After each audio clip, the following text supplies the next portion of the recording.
చట్టబద్ధమైనటువంటి system దోచుకోలేదని నేను చెప్పను, సంపాదించుకోలేదని నేను చెప్పను, చట్టబద్ధమైన విధంగానే చేశారు. ఇప్పుడు మొన్నటిదాకా ఒక అబద్ధ ప్రచారం చేశారు, ఈనాడు ఏది సాక్షికి 1000 కోట్లు ఇచ్చారని. ఏం తేలింది? ఈడ్చిపెడితే 5 ఏళ్లకి కలిపి 400 కోట్ల రూపాయలంటే ఏముందని అసలు దాంట్లో? అలాగే అసలు ఇంకా అవి తీయలేదు, ఇంకా అంతకు ముందు లెక్కలు తీయాలి కదా. 14-19 మధ్యలో ఏ పేపర్కి ఎంత ఇచ్చారు అవి అసలు బయటే పెట్టారు, తెలియదు. కాబట్టి ఇవన్నీ ఏంటంటే రాజకీయ హడావిడి. ఇప్పుడు కూడా మదనపల్లి దాంట్లో ఒక్కటి మాత్రం తేడా కనబడుతుంది. వాళ్ళ ఆవిడ పేరుతో పట్టా ఉంది, అది ఖచ్చితంగా క్రైమే. వాళ్ళ ఆవిడ పేరుతో పట్టా ఉందంటే అది ఖచ్చితంగా మోసం చేయడమే సొసైటీ.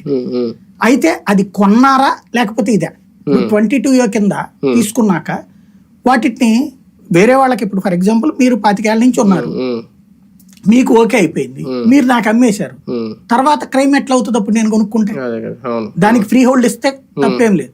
కానీ అడంగల్లో ఉంది అని రాశారు.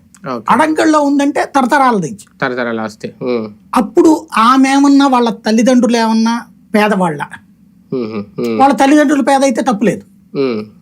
అలా కాకుండా వాళ్ళ తల్లిదండ్రులు ధనికులు అయ్యి ఉండి కూడా అది గనక ఉండుంటే ఖచ్చితంగా తప్పే అవుతుంది.